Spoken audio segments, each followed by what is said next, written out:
administration keeps changing some stuff, like in the past, weight loss wasn't allowed. This meeting of the assessors, Board of Assessors to, yes. And the Pledge of Allegiance. Well, would you please, okay.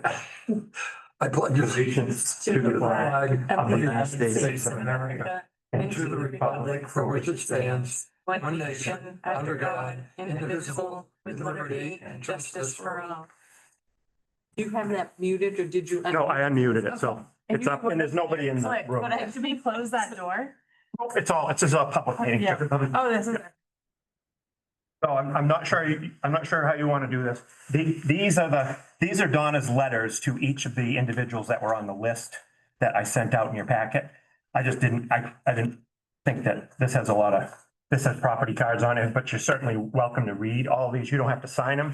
Once you approve the abatements or deny them, then these will go out in the mail to the taxpayers. But she has to put a reasoning behind all of her decisions, so she has to write a letter to each taxpayer. So you're welcome, if you want to each pass them around. Yeah, each want to go down, and if you want me to just read through her memo to you, and we can just. End of the alphabet, do you want to do them half and half or? So the first one is for map 26, lot 42, David Isaacson. He had his abatement request was $118,440. Donna's recommendation is to deny. Map 11, lot 20, estate of Harold Jones Jr., abatement request $173,900. The recommendation is an abatement of $97,100. Can I ask why the shift? Shift in what? In valuation. You'll have to read the memo it's in there. I don't. Yeah. Okay. So when you get it, we can. I can kind of do these one at a time if you want. I just didn't. Yeah. There's so many of them that there isn't like a good way for me to kind of distribute. The Isaacson one, yeah. Yeah, exactly. Timothy McDonald, map 11, lot 19, abatement request 50,000. Donna's recommendation is for $7,200. Map 51, lot 12, it's also Timothy McDonald, abatement request $60,000. Recommendation on that one is a denial. Map 46, lot 37, Sheila Brown, abatement request $74,500. The recommendation is $3,000. Map 4, lot 29, Francis Vanelli, abatement request $16,700. The recommendation is to deny. Map 4, lot 125 is also Francis Vanelli, abatement request $14,600. Recommendation is to deny. Map 4, lot 126, Francis Spinelli, abatement request $10,100. Recommendation is to deny. Map 4, lot 128, Francis Spinelli, abatement request $17,000. Recommendation is to deny. Map 4, lot 143, Francis Spinelli, abatement request $20,200. Recommendation is to deny. Map 43, lot 7, Michael Melky, is that who you said? Do you guys know him? Abatement request $175,000, and the recommendation is for an abatement of $20,700. That's why I was confused.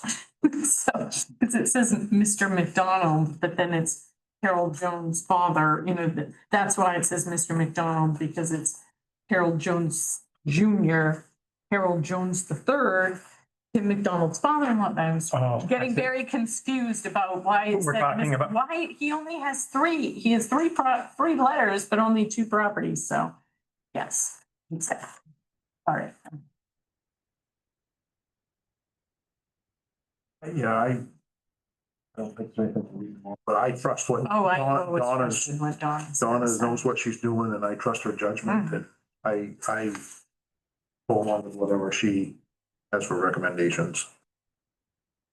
Yeah, and that's, I'm reading them because I'm interested in what she says. Yes, and the reasoning, but I've always will take Donna's recommendation because that's what she does for a living.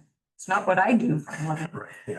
So, Actually, I was with Justin in his office when he was talking to Don about all the stuff, and so I heard all about exactly why she did what she did.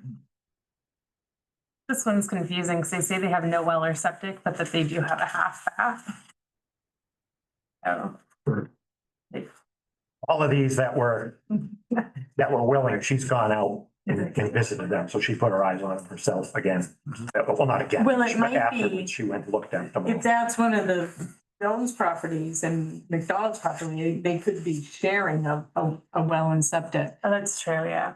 That, because that does happen. Yeah, They can, if they're abutting properties and they're family owned, then a lot of times they will, they can do They that. can, yeah. Hard to sell properties like that. But most of the time it just stays in the family. And then I was like, and then I looked up some of these places because I'm like, where is this? So the Benellis, they're all like little lots down there on Karen Drive off of, On Oak Hill. up on Oak Hill. Yeah. Off of Perkins, In you the- gotta go into Litchfield to get Yes, there. and then You gotta going to go. Litchfield to get there into that trailer park area that loops around. It's like a U-shaped road, because I just. And he wanted the maintenance because there are invasives on the property. Invasives. So if they are still unhappy with this, they can go to the state appeal They, process. the next step, because Monmouth doesn't have a Board of Assessment review, they would go to the county commissioners. it does look like it Put says that at the paperwork bottom. in. Wasn't there some, Yeah, so in the back of, It says that they have the 60 days. Yeah. in the back of the assessor ordinance, I kind of appended, main revenues explanation of the appeal process, so it does say it in there.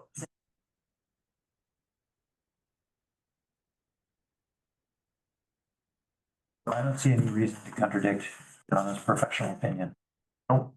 I move we go with Donna's recommendations. Second. The motion by Mark, second by Kent to follow Donna's recommendations for all of those statement requests. All those in favor? Don't accidentally. Yeah, I know when that paper clip, she didn't want to staple them yet in case you wanted to change It something. happened after work, someone put stuff in the wrong envelopes and now my company has a HIPAA violation. Oh, yeah. Not good. Almost lost a job one time. Let's say it was in my department, it was someone in a different department, but still, the whole company gets the violation. I almost got fired. Oh, yeah. Someone left, some important document in the copy machine tray, and then I ran copies on top of it. Unfortunately, the thing I was putting on top of it was for. Yeah, that's exactly. Thank you very much. So I send off this stuff with like some secret document. Goes to the president. 20 minutes later, the president's in my office and saying, "How did you get this?" And I go, "But what?" Oh, yeah. This is before you work for yourself. Oh, yeah. This is Yeah. early on. Well, when you're your own boss, I fire myself at least. Oh, yeah. A day. Seriously. I tell my, Yeah. Yes. Mark, don't you fire yourself. I am done. I've had it. I'm not doing this ever again. If I never vacation. Hey, I do we need a motion to adjourn the Board of Assessors? I make a motion, we adjourn the Board of Assessors. Second. So the motion by Chris, second by Kent to adjourn the Board of Assessors. All those in favor? Thank you.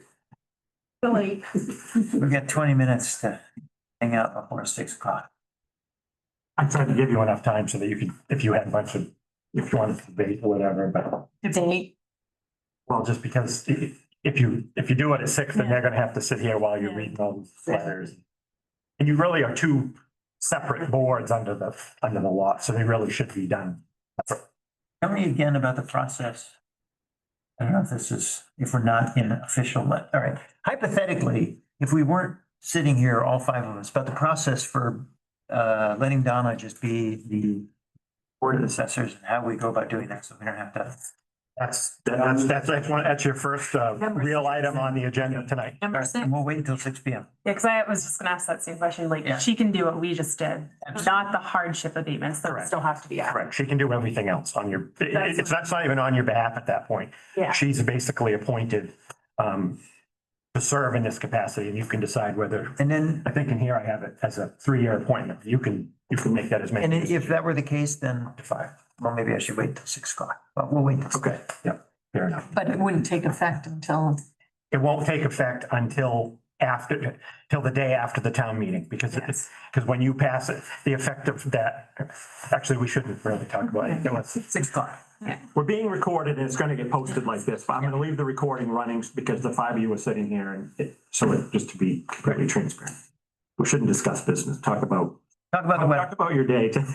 We can all see the northern lights tonight. Yeah. The top coverage last night ruined it. It's scheduled for 10:50. Yeah. Is it somewhere after 10 o'clock though? I don't know. Last night it was like 9 o'clock. I went up last night and I tried to get a photo and it was too cloudy. I was Yeah, so it was bummed. snowing. Because my boss got pics in Massachusetts and I was Yeah. like, what? You guys have light pollution. Come on. Yeah, yeah. I have one remaining guest and I'm sent out the note tonight. I'm like, hey, make sure you get outside. After 9. You get a hold of, a friendly surveyor? No, he hasn't come back in yet. He owes me a proposal, so I figured he'd be in somewhat soon, but I don't know. Cause I'm not sure whether the lake should be lowered anymore or not. That's, I'm gonna go talk to her and the first thing Wendy is gonna say is, well. Gonna say, not me. it's practically a trickle. I know, it is practically a trickle out and it's down. But I've seen it lower this time of year for winter. I just go by, when I walk by Right. the old fire station and then when I walk by David Walker's house and then walk to my house and that culvert there is nothing. There's nothing. And I think because we didn't have a lot of rain, exactly. she's leaving it down, but If you get in a pinch, the guy on the other side is really nice. He doesn't. I know, but He'd let you cross right through his lawn. Doesn't care. we should have something legal for other than town. Yeah, I absolutely agree with you, but. It's bad for all the critters that live in the mud. Well, the beavers have taken hold and believe me, where those critters are, there's lots of water. Down on the, Down Far at end. corner of Blue and Norris Hill. oh yeah. It's packed, and on the other side of the railroad, it's as high as the lake.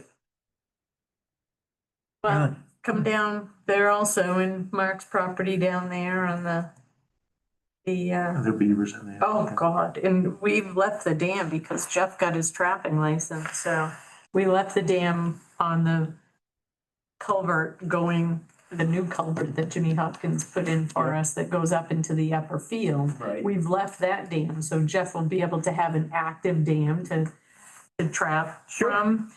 And it is, I think I've been pulling apart beaver dams since I was 20 years old. That's what my father and I used to do for fun all summer long. You should watch them when they Bonding. clear the culvert on the railroad. It is hilarious if you've never seen it. What do they do? It is, they have a crane, but the crane only works for the railroad, so it's straight on crane. So it's not, doesn't do It doesn't 360. swivel. Yeah, yeah. It stays, it does go a few degrees. So they cut a birch tree down somewhere Yes, along the railroad tracks. They strip it, so Yeah. it's like a 40-foot it's a battering or ram. 50-foot pole. And they get it down in place, and then they take the crane and tighten the cable, because now it's going the wrong way. It's going, but they're tighten, the arm is here and the thing is this way, so they bring this up and tighten the cable, and it forces the log in Yeah, underneath the railroad to the beaver dam, to the grate on the other side. And when it blows the grate off, because then they have to fish that out of the water reset it, then they have the beaver dam out. Yeah, But it takes them hours. Boom, yeah. boom. You hear it. Well, Shakes the house. it is, that is the best way, because when Jimmy replaced that culvert, we had to get rid of the dam on the concrete culvert going onto the snowmobile trail, the Yeah. snowmobile trail cover, because that was packed full. Sure. Tony just had to do one the other day. They had to bring in a boom truck and get an old telephone pole. Yes, Yeah. Yeah, and he exactly. was just It is ramming the it with best way, yeah, you just. Yeah, boom, just and- keep- But because the railroad scheme only is straight on. Yeah, The only way they have it is if it's straight up in the yeah, air and but it's on the road and they can tie it and and it just pulls the wire up. But because they have the nose of the log already in the culvert, yeah. it drives itself through. Amazing that they Oh, God. can do industrious little things. Well, they're smarter than any DOT engineer. They certainly are. I'll tell you what, it's awful. I mean, I've been battling them, my father, my grandfather before him, it's just not. If they'd only take down the trees that we want them to take down Exactly, now. yeah. Well, what makes it even more hilarious is the water is up to the rail on the swamp side. You know, that's why they're doing this, right? So that's why they can't take the grade out because they can't get down to it. Yeah. It's 12 feet down. So they have to wait until this log dislodges it. And then hopefully it doesn't just swing right back into the hole again.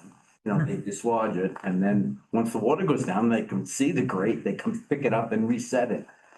It supposedly keeps the beaver out. That They doesn't. use it as a meshwork, they use it as a scaffold to build Yeah, more. that's Shouldn't even exactly be what they there do. because that's not. That's what they- their home What they use, yeah, and then they build all the way around it. exactly, beard?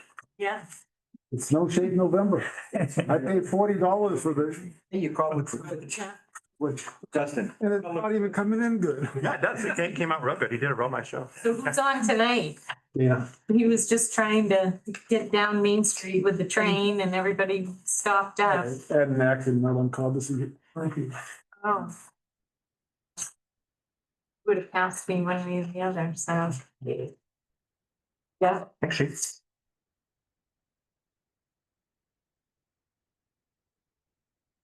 Anything happened in the meeting last night? No, it's pretty quiet. Not many it's like people, we said, it was fun. yeah, not many people here. and Everybody trying to figure out how to inflate their poundage?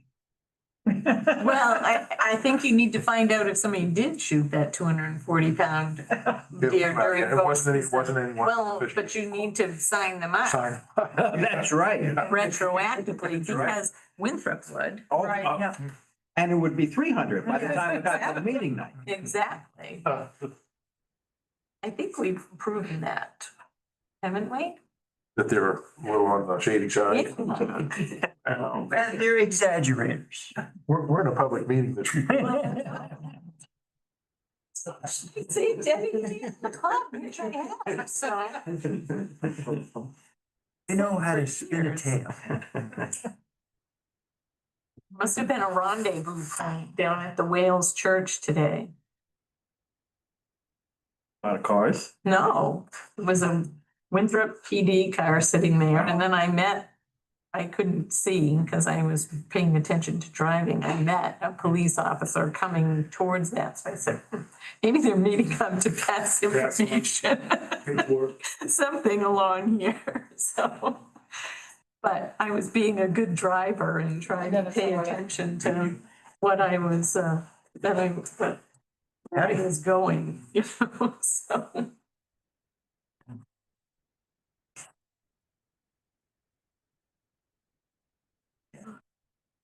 No, I'm not.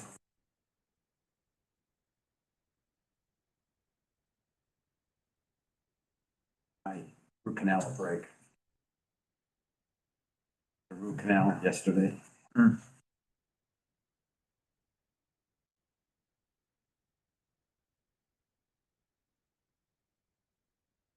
He sat through the snowmobile meeting last night, so. It is.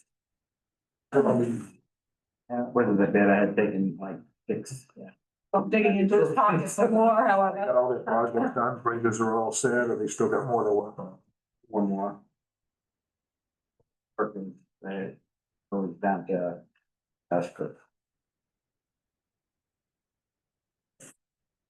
You don't know whose property the bridge is on, it's on four corners of four people that, one of them sold and.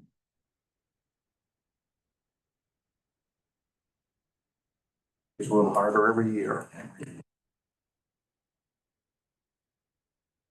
Yeah, it was good. It's fun to hunt with little guys. Well, yeah, that like hunting with little kids almost. They get pretty excited. It was fun. Yeah, we had a good trip. That's not the impression my dad had when I was little. He tried to take me hunting. I complained so much. The house is such a short walk away. And I'd be like, I use the restroom in the house. He's like, no. And I'm like, then I'm not fun. It's cold and miserable. I'm like, if I can't walk back through the field to the house, this is not happening. A priority, so. Yeah. It did not last long. I did 2 seasons and I was like, this is not my thing.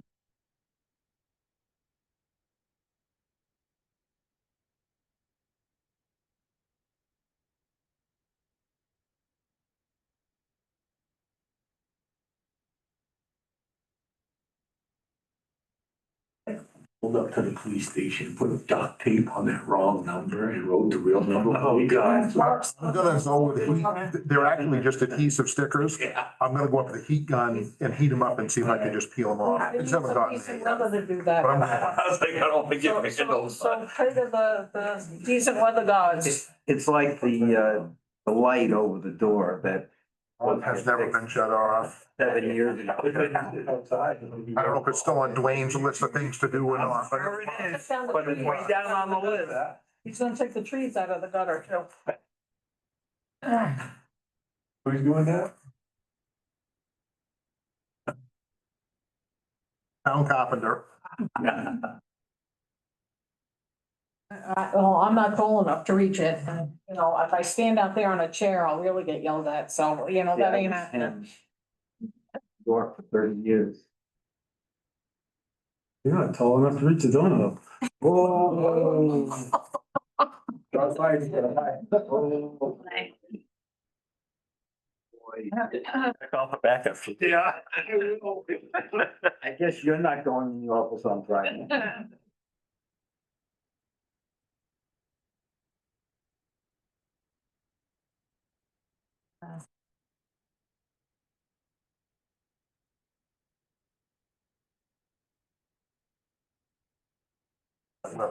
Yep.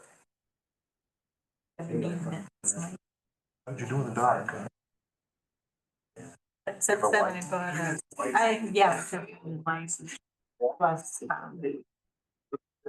just a matter of figuring out, yeah. And a mess. Normally, it's like. Why have you planned out? We're gonna take these off the light on, but since then. I always had. That I.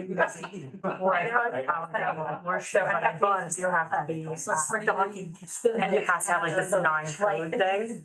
And, but they still want us to update certain criteria. So it was like, would you like, so really weird definitions, then we couldn't do them during the window we were supposed to do them. It was such a headache because it doesn't matter if they're shut down if we don't get stuff in. Then we'll get in trouble. We're just getting like people letters like. Because everything else is so.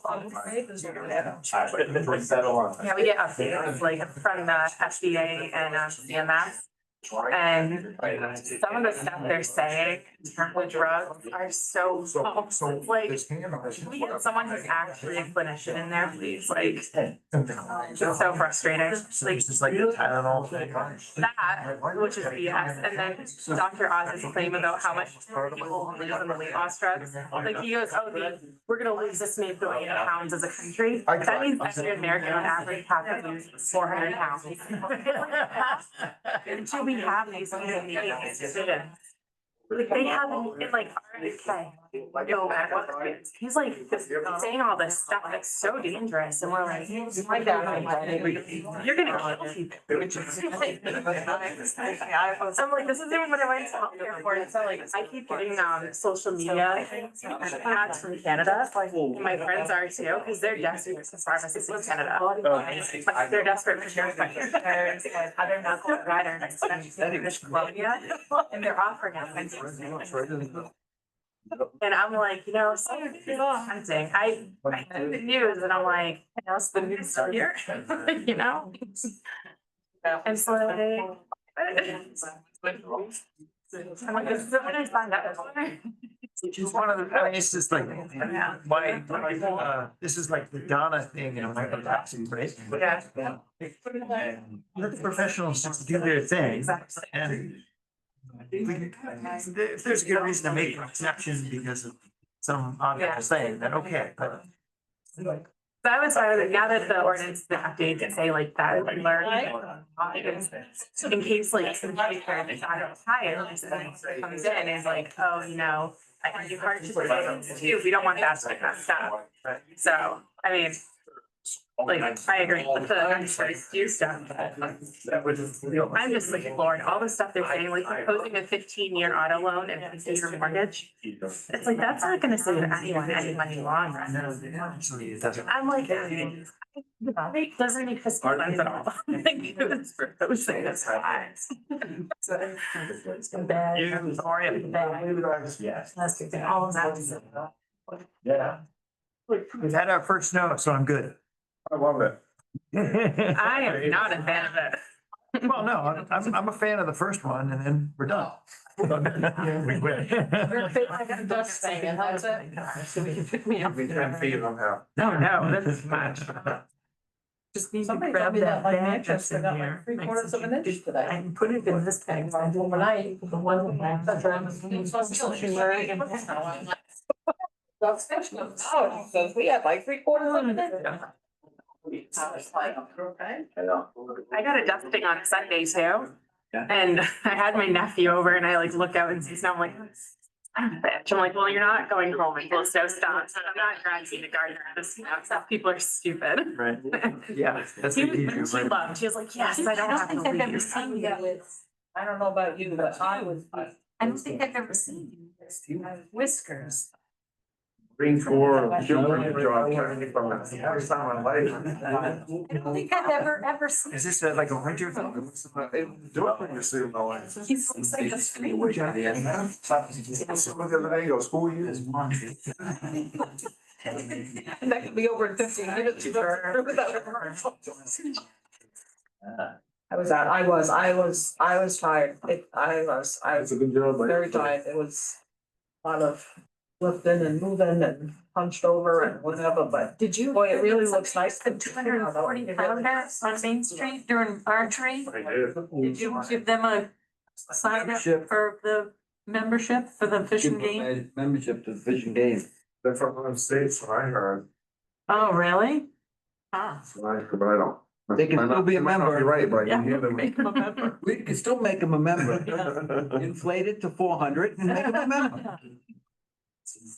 I had a 8-point buck cross the lake in front of my boat.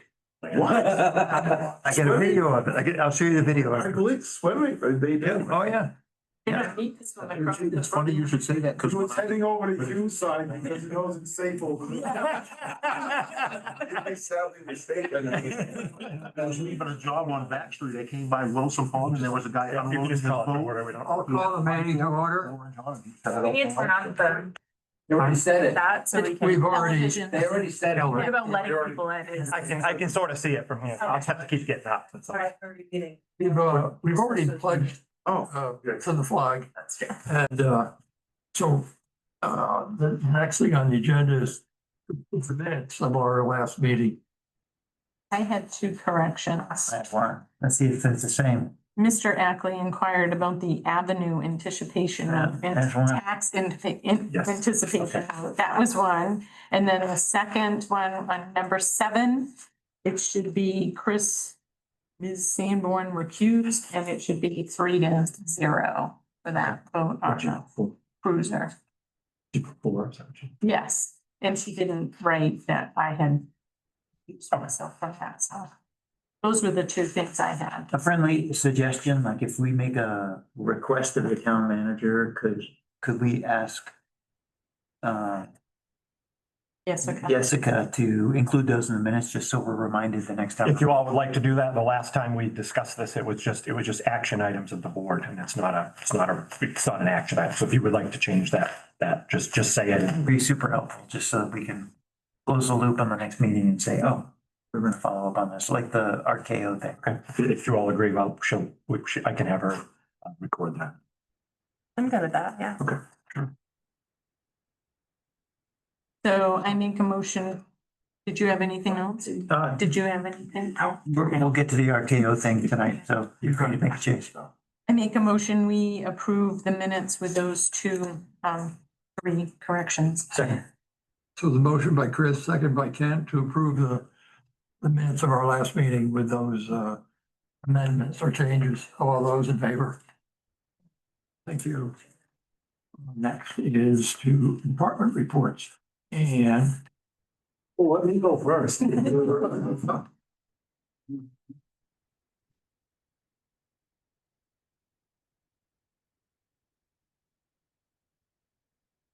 evening.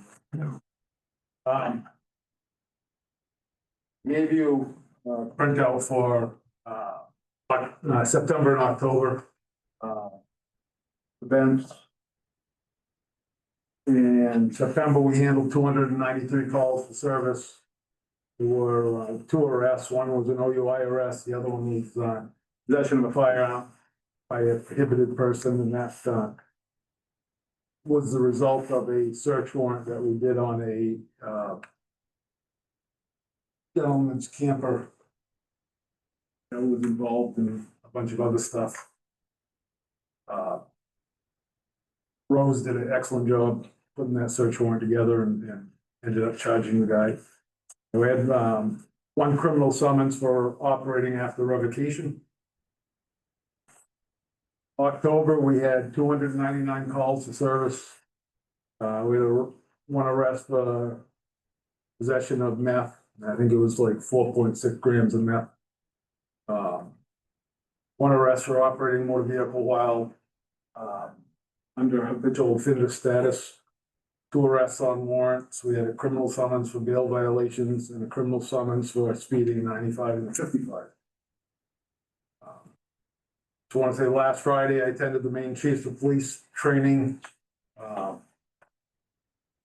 3-day event. I went down Thursday and Friday morning, both Monmouth and Winthrop PD were recognized for receiving a 100% award from University of Maine at Augusta for all officers of each agency completing the community policing course. So everybody in both communities have attended that community policing course, and it was a 3-month course. It's quite in depth. They were able to do it while they were on duty. Using their laptops or whatever they had at the time. Monday, we all got together and we did some house cleaning at the PD.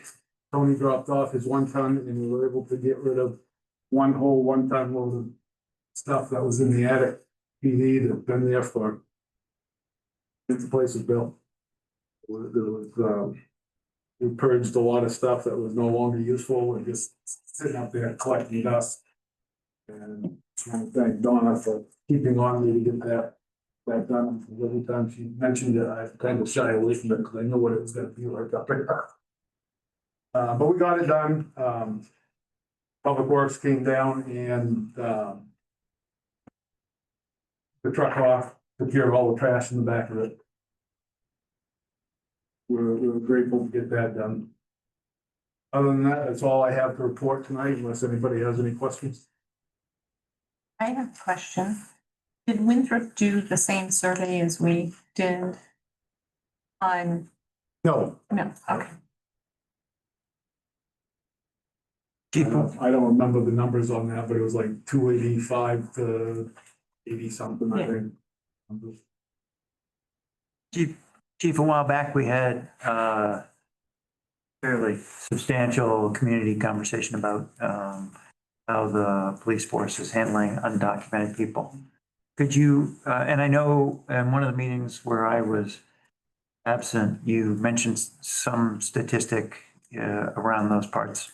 Could you give us a little more detail on the number of interactions you've had with undocumented? The last one. And Border Patrol. I think July, August, we had one person that was taken into custody on a traffic stop that was undocumented. Nothing in September or October. It would show up on the we'll do it now, so you guys will, Okay. Does that mean every case was referred to Border Patrol? every case. Yeah, where an officer comes across someone who they suspect is not a documented person. Yeah, if someone stopped and they're presenting like an international license, which we know is not a true document. Right. We will call and run them through the system to see if they do have a license or what the status is. That's why we had that one back. I think it was in August, beginning of August, when we had that correction.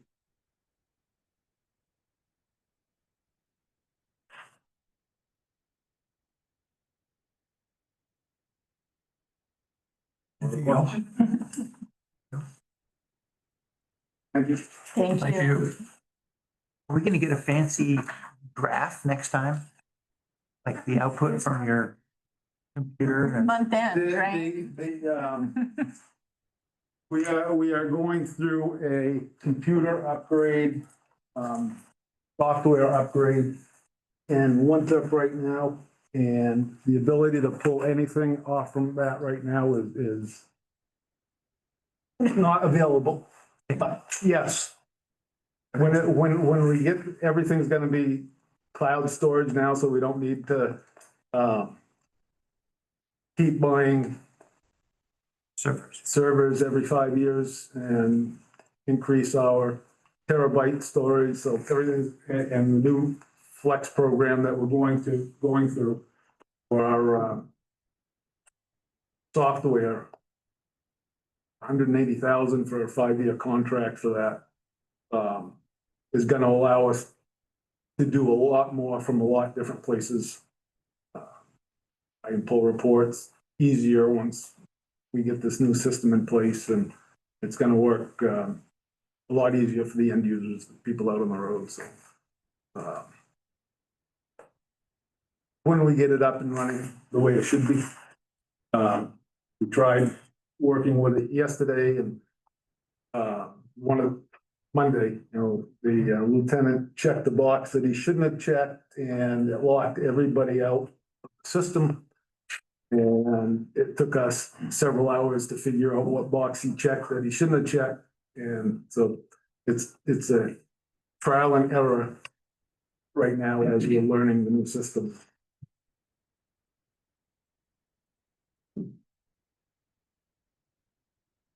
The answer is yes, you'll be getting a report. Can't guarantee exactly when that's gonna be. We'll wait with bated breath. Anything else? I got the information Ken asked for the revaluation bids. You wanted to know the numbers from what the bids were. Oh, yeah. The RFP. Yep. KRT was $200,000. And that included the personal property. Vision is our software vendor, but they did it last time. They were $219,000 without the personal property. And so we would have had to. We would have had to find someone else. They don't have anybody qualified in their firm to do personal property. So we save $19,000 plus whatever the cost of personal property evaluation would have been. Probably another 10 or 15,000 would be my guess. So we're in the ballpark of like $20,000 or $30,000. That's probably a good estimate. And have we, do we know an end to when the revenue anticipation note's going to be repaid? I don't. We're just about unburied from the bills, so now it's just a matter of just trying to analyze how our cash flow usually goes to make sure that we. Not going to have to borrow again. Yeah, So we're still 600,000 That's all we, in arrears. yes, that's all we took out. Yep. Right? And if memory serves, that was like, if we held on to it for a year, would be like $34,000. It's four, the interest rate's 4.25%. Yep. 4.25 on 600K. Okay, and so, yeah, so it's like 30 grand-ish. But we saved 30 grand by going with the lowest bidder, is what I'm hearing you say. That's, yeah, you're doing the math right here on the fly. But yeah, that sounds about right. Yeah, I mean, this is all back of the envelope. Right. But, and we also penalized KRT by $2,400. Yes, yeah, that was the number of days, $100 a day. Right. So back of the envelope, we're still in the positive because we went with KRT, even though it caused us a tremendous amount of angst and headaches and lots of abatement requests.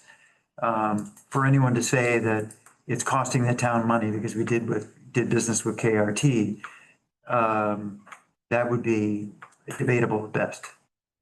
Well, it's costing the taxpayers money, Not, not the town. it is costing, Yeah, well, because yeah. it costs, for every abatement costs money. So it is, yeah.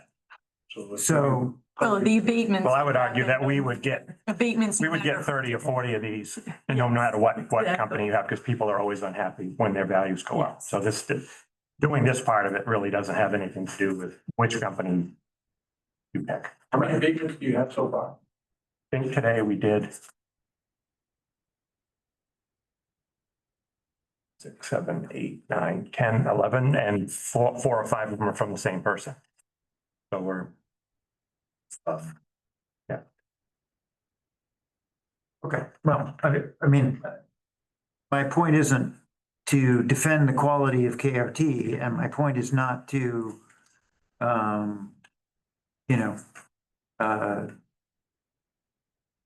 in any way disrespect folks who, after 17 years, are discovering that their property values have changed. I guess my point is that there's been some scuttlebutt that this has been a financial setback for the town. And the reality of it is, it's not.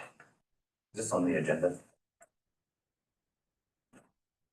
No, there's a public comment period though, if you'd like. I didn't think we could talk about things that weren't on the agenda. Well, I'm sorry, but we asked the town manager to report back to us at the last meeting. So, yeah, we can talk about it. We've had new information. And in fact, if you want to talk about it at the next meeting, we can talk again. That'd be fine. just to clarify your point, they can't discuss anything that they're going to take an action on. You mean like closing the road? Last meeting? I mean, Right, I'm just making the point on this particular topic. I'm not going to defend everything. I'm just trying to make so it's okay. just a clarifying point. That's all. I just wanted to say that.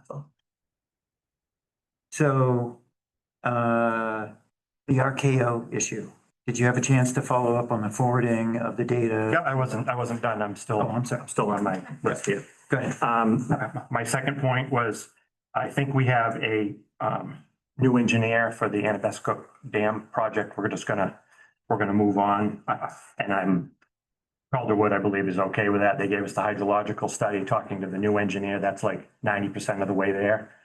This firm believes that they can, work over the next several months to get us, some initial design. I forwarded him the dive report, the initial, report that Calderwood did and the hydrological study.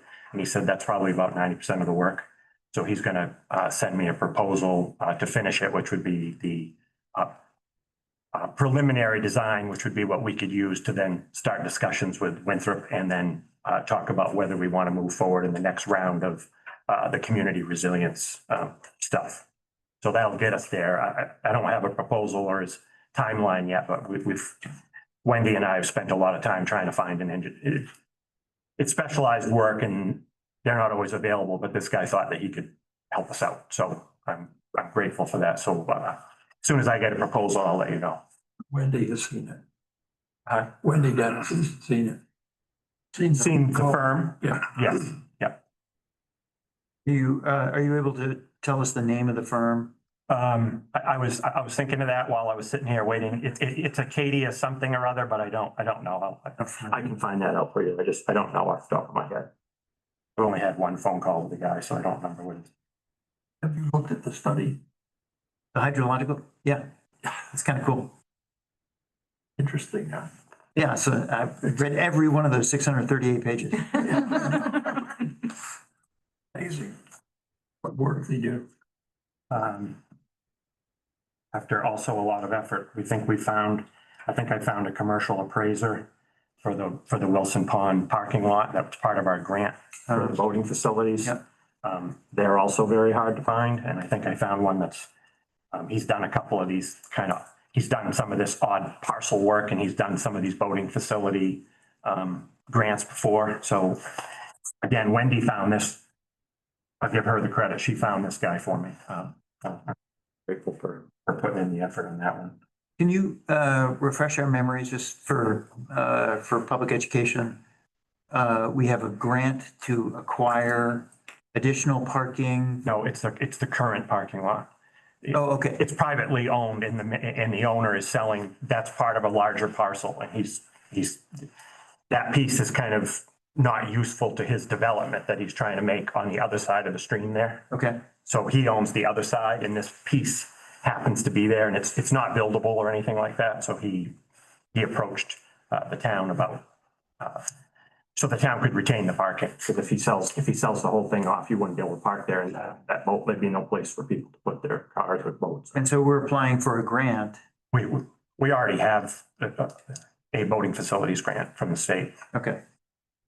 So will there be a cost to the taxpayers for that? It would come out of it's a 50-50 match. The parcel, I believe it was $25,000, so be 12,500 would come out of the TIF for that. Okay.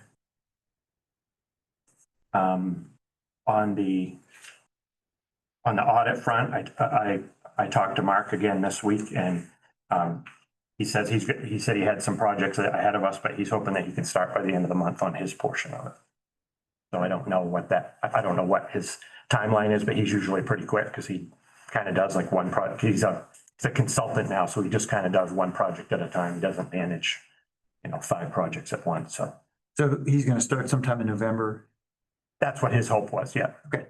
And have we had a chance to talk to RKO about their availability once they receive the? I didn't talk to them because they won't know until they receive the data.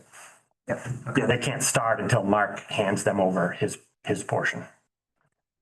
So I didn't think it was really worthwhile to try to nail them down because they don't know until they get it. Justin, how can you use TIF money for something on Wilson Pond? I thought it was downtown.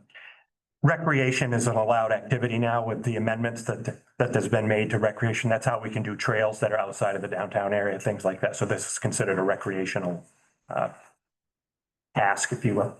Sure. So what will the commercial appraiser do? Going back to that. The grant requires, for the state purposes, for the grant, they want to make sure that what we're paying for is worth it. They'll only pay 50% of the appraised value. So if it comes in less than that, then we would have to make up the difference if we wanted to. That's the. So let's go look for comps and. Exactly. Right, exactly. Try to connect They're it. trying to make sure that they're giving state money to something that's worth what we're Have the saying. numbers to back it up. Yeah. Okay, all right. And then my fifth thing is we had the LED lighting project kick off today. That was part of our some of that was part of our ARPA funds, and then we received some efficiency main credits, and that's going to do this building, Cumston Hall, the town office, and the Public Works Garage. The fire department's already been done. They did it, I don't know, a couple of years ago, something like that.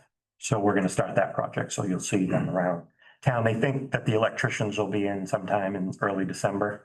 And then depending on how long they take, because they may have to upgrade certain connections so that when they install everything, it'll, wires will be in the right places and things like that. I think that's all I have right now. Has there been any word on the North Monmouth Beach business?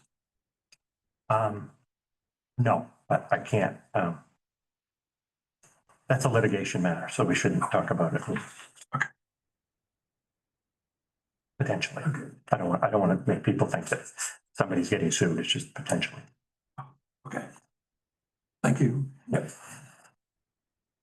Next are select board reports. Well, actually, I'll go first on the select board reports and ask the town manager one more question. We talked at the last meeting about the TIF 202. 202. Yeah. And what the change in valuation would mean for starting to accumulate the funds into that TIF. I don't have an answer for you because Donna was doing this. Okay. All 3 days this month that she was in the office, so she hasn't had a chance to look at it. It is on her desk, but she just hasn't had time. Select board reports. Had a meeting of the Trails Committee. We're waiting to hear back on our $200,000 grant application. There are twice as many applications as there are funding for this round. So we got about, average 50% chance. It was in the news on Channel 6 this morning. Oh, really? Did they make announcements? Or just? No, they were talking about, as you said, they've had a lot more requests than they have money. Of course, if we're not successful, I think we're in pretty good shape, but we'll see. Because we've had the advantage of starting early with a consultant who is a known quantity to the folks who are evaluating our grant. So I think we're in pretty good shape. But if the answer is a thumbs down, then there are going to be 2 other rounds in next year and the year after.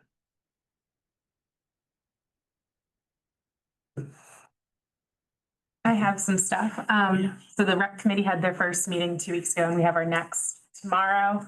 So we're going to start working on things like the beach ordinance and clarifying what's going to be happening with that for next summer. And then Justin and I did meet with Superintendent Amro in terms of the RSU 2. And if we want to explore withdrawing from the RSU, there is a potential that we're going to take a huge financial hit. We still owe $1.8 million per year for the next 17 to 18 years. And when they do the calculations right now, Monmouth is coming out ahead. We're saving a little over $750,000 annually by being part of the RSU. And we have continued to reduce our amount of teachers based on enrollment, but like this year's kindergarten class was much higher than the previous years. And they said that part of the reason we're getting less than places like Farmingdale and Hollowell is because we have more disadvantaged students. And so that impacts how much the state gives us versus how much we pay.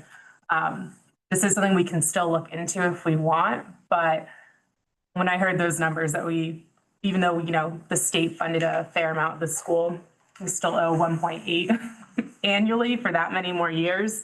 That'd really take us a while to pay off. So it is something we can continue to look into, but I think that's something that we should probably bring to the referendum in June if the town wants us to really look further into this process.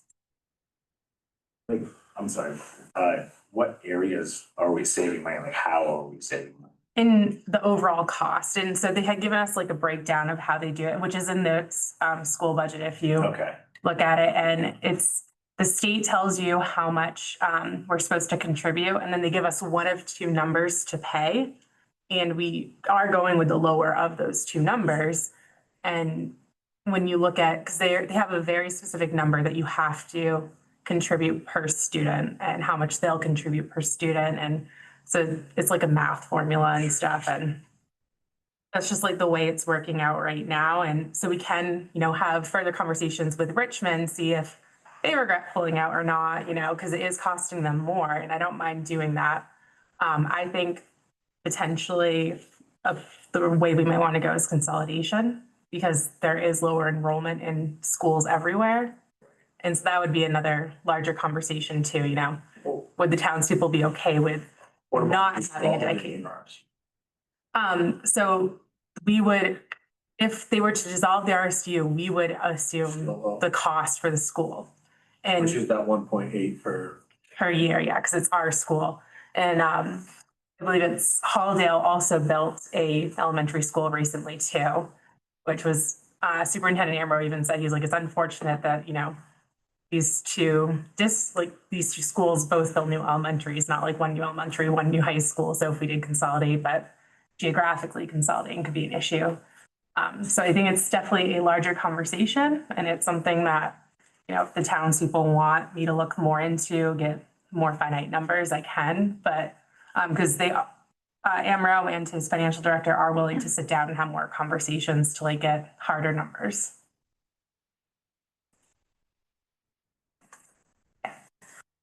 So I would encourage you to consider looking at the SAD aspect that we looked at before, the code confirm. And the math, I know there's a lot of formulas and discussion. It's not an easy, just ABC thing, but I think along with talking with Richmond, which sounds like a great idea to see what their impression is now, would be to go back to the Winthrop and Marina folks and say, what do you think the math formula would be for us three again? And would it, in the overall picture, maybe make more sense? Because it did previously, they only lost by 22 votes. So that was only because by a little percentage. Overall, we smoked it and we should have had it, but we lost it by the 22. So I don't know if that math would work again. No, I'll make a note of that. Thank you. How many people are enrolled in that 1.8 million? Yeah, so enrollment was, they said we'd gone up a little. So as of October 2024, it was 143 people in pre-K to K. Wait, is this the right number I'm looking at? Yes. And then, no, I'm looking at the wrong thing. Sorry. Yeah, it's the total. I can't remember it off the top of my head. I had written it down. That's what 180. Yeah, it's not a lot.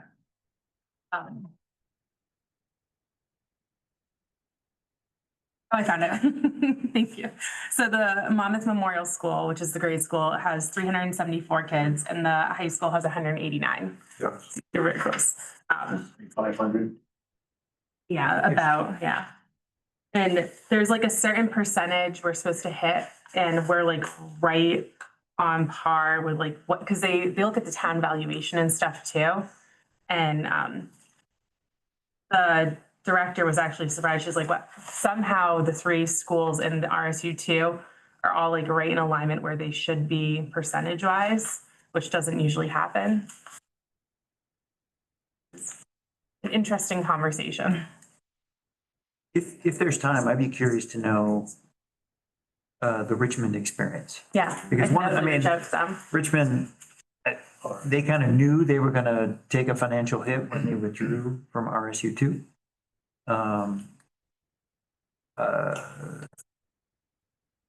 But they thought we want local control and, you know, that figure, I think, you know, for some reason, I'm thinking it was like $500,000 in the first year of being not part. Yeah. They figured they could find some savings to nibble away at at the initial shock. Yeah. So I'm curious to know where they're at, because it's been, what, 2 years? 3 years since I they think this is their second year. second. That was all I had, was those two things. Kelly, rec meetings tomorrow, you said? Yes. Where? It's gonna be in the high school. I can't remember what room number they said. Okay, It's posted online. okay, thank you.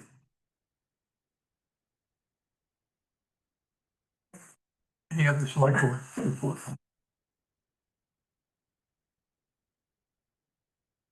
On the public comment? Yes. So the meeting that we had at Cumston Hall, and there was like 100+ people there. One of the biggest things that people had talked about was transparency, accountability, and like just the select board in itself. Well, last week, I didn't want to make us think of it last week because I'm not against it. I want to stress, I'm not against shutting the street down. How it went about was not right. It was not on an agenda, but it was brought up, talked about, voted on, and enacted upon in one meeting without being on an agenda. So all the people who were involved or that had their road closed down couldn't even have a comment. That's not how the select board's supposed to go. So back to the accountability. One person up there said, oh, whoa, we can't do this. But you really shouldn't have been able to do that last week. I'm not against shutting the road. I think it was a great idea. Should it have been brought up a month or so ago and then gone through the right process to hit the agenda? So that way people can come in and give their opinions, but it was just, Mark wasn't here, but it was you people who decided the whole town without no discussion, no nothing. And I don't know if any of you know that that shouldn't have happened. Nobody spoke up about it during that meeting. I was about to say, whoa, whoa, whoa, you can't do this, but I didn't want people to be mad because I wasn't against the street shutting down. I was against the process that took place. And so again, back to that meeting, everybody was like, we need accountability, and nobody here stepped up to say, hey, we can't do it. And it goes to, I've been watching the last year of meetings, like going back, because I haven't been part of it. I was just like, but now that we're getting taxed out of town, I'm like, I'm getting more involved. I'm getting everybody involved. And with that being said, I've seen it happen numerous times. For instance, again, I don't know the date. Something got enacted about the social media thing. Boom, got voted on, got enacted upon before any lawyer was talked to, before, and then the next meeting, 2 weeks later, oh, we need to knock it down until we have a discussion about it and whatever. It's just the process of this select board doesn't seem to jive with the rules and laws that are supposed to go. And again, I'm only up to like a certain date, but it's amazing how many things just happen. And when I believe it was Kent that said, you don't do anything that's below board, disagree. Granted, it was minor and small about the street, but that's the kind of stuff that people were talking about. Are we legally allowed to add like that type of non-agenda item if it's a matter of public safety? Because I'm gonna admit I was, oblivious to if we were or weren't allowed, but where it was public safety, that's why I was comfortable adding it. So is there any reason why we couldn't, like if that topic comes up, a public safety issue, why we couldn't have that as a non-agenda item that we add on? What would probably be a better practice maybe would be to add an item towards the beginning of the meeting that would say publicly that you're gonna change the agenda or that you wanted to add something. Some boards do that. They say, do you want to add it? Are there any changes to the agenda? The only real issue is that it doesn't provide any public notice, right? So people don't know about it ahead of time. If you also look at the minutes for last meeting, that whole thing that was talked about, voted on, whatever, didn't even hit the minutes. So like, everybody in town has no idea that conversation ever went unless you go back and watch a recording or show up on that day. Again, there's a lot of stuff that misses the minutes. And some people, that's the only way that they're getting their information about what happens up here. So the minutes aren't, I don't think, detailed enough. Granted, do we need everything written down? But if there's a topic that was voted on, that should have been there. And again, I've seen it, I don't want to bring up all the topics over the last year, but I've seen it multiple times over watching the videos. I hadn't thought about that. Was our closure of the street not in the minutes we just approved?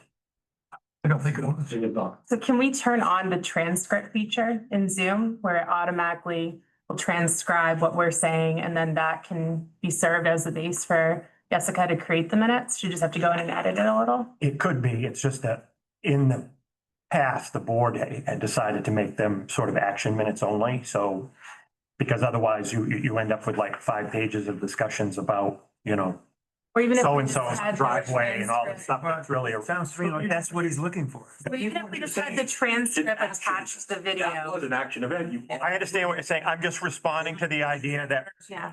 Well, I understand what you're saying. I'm just saying that in the past, they had taken kinds of irrelevant information and it was put in the public record and we have to keep them forever and ever. so I make a motion, we reconsider the minutes from our prior meeting and include an entry to note that we made the decision to close Main Street for the purpose of public safety And again, on I'm not Halloween opposed to it. for trick or treat. Do I hear a second? I'll second that. There we go. Yeah. So all those in favor? I didn't get, because I don't. So now they'll be in the minutes. Sure. Because they should. Yeah. And if there's anything else you'd like to see in the minutes, then I appreciate you coming. It wasn't even the minutes, it was more the vote that happened without it being on an agenda or open comments about it. Like, Maybe that was a mistake. it Yeah. was. I mean, So the other department stuff that's in the minutes isn't talked about here. the other department stuff. Yeah, like the fire department, you have a fire department report? Because Because numerous times it's been Yeah. in the meeting minutes, but we've never talked about it. well, Oh, if I they know what issue I know a what he's report. talking about, what he saw, okay, so back at the one that was at Cumston Hall, when he sat up there and talked for, Tony talked about it was the town guy. He talked about everything with the grader and everything else, and none of that hit the minutes, none of Because it. that's under department reports and it's not an action item. And we were, as Justin said earlier, we have in the minutes action items. Not Previous the- minutes had included those. Correct. I think. Years ago. Years think ago. We have, No. no, we have, I suggested that they end that practice very quickly after I got here. So it's been at least 3 years. I've been here 4 years now and I've never seen a town that had minutes that long in my career. Can I make a suggestion that we turn on the transcription feature and have it available and the minutes can say reference video transcription? Because it can be kind of hard to find something when you're watching back the video versus, you can Control F and quickly find something in a document. So maybe that's something we could do is just turn on that feature because it's built into the software. It's not like we have to pay extra for that. And then have those downloaded and a separate link that people can access instead of the video file. Just click on the link and make it easier. And then we still have like the abbreviated minutes that we have now. And that way, if people are like, what did they say again during the department reports? They can just go to that other file and that longer file will be there for accessibility. I would second that idea. I would second, if that's a motion. I would Yes, that's a second that motion. I'll motion to. And if we include could create, transcripts. we could then create a record of a transcript for someone who wants to fine tooth comb what was said and who said it and all that. God bless America. You go right ahead. In fact, I would also suggest that if they want to play the videos, they could probably do that with some software. The sad part is Previously. there's some things that weren't transcript nor videoed. Numerous And times. the very best one is Well- you yourself saying it's a wealth Wealth tax tax. and everybody pay their fair share. I wish I had that on recording because that's another whole topic in itself. But, I'm happy to defend what I said. okay. And Why do I'm, you think the property tax issue was the wealth tax?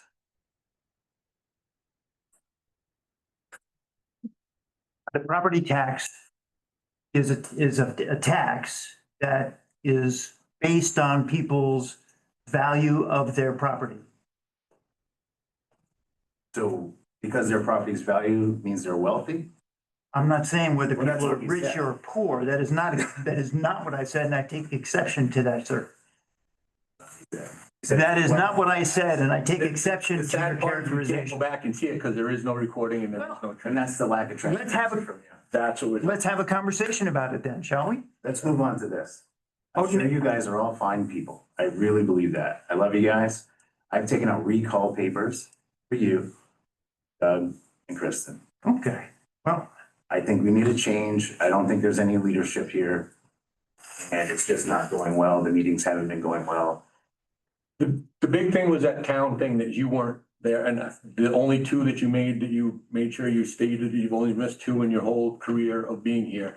That one at Cumston Hall was probably the most important one this year, because there was 100+ people there that you didn't hear a single one of their things because it wasn't recorded. So you heard nothing about what 100 people were saying of this town about fed up with the spending, fed up with the money, fed up with not being able to afford it, gonna be taxed out of this town. And then not last 2 weeks ago, you sat there and said, well, we had a survey that said people want trails, this, and this. Yes, before they got slammed with a tax. Let's let everybody absorb what they just got hit with. Some people are $5,000 and $6,000 more this year and from here on out. And then guess what? You guys just want to keep raising your hands to put stuff on the ballot for everybody to vote on because everybody thinks bonds are free. Let's just check yes, yes, yes. If you guys don't raise your hand and put it on the ballot, it doesn't go to the people. Let's stop spending before nobody can afford this town. That's what the people were saying at that 100+ people. And I don't think you guys got it, or not all of you guys got it. Well, if you got hit with an extra $6,000 a year, you must be wealthy. That is not what I said. Explain it. Sure. I think a property tax is a terrible tax because it has no, this is exactly what I said because I can recall this phrase. It has no connection to someone's ability to pay. It's very much unlike an income tax where the more you make, the more you pay, or a sales tax where the more you spend, the more you pay. Property tax, unfortunately, is in an economist's perspective, a tax that is on unrealized capital gains. And we have gone through the last 20 years since the 2007, 2008 real estate crash, a significant amount of appreciation. And by the way, that is exactly the last time that we did a revaluation in town where there were boots on the ground. Now, I'm all ears about a better way to fund local government. By the way, the decisions that we make here about what to put before voters. If you're all ears, keep your hands off. Excuse me, sir, I have the floor. So I am all ears about a better way, but the reality of what we send to you as a property tax bill is about 20% of the money that you're sending in is going to the spending decisions that we're making here. The rest of it is going to the school department. We don't control that. We simply send the bill. The rest of it's going to the county. We don't control that. We have to send the bill.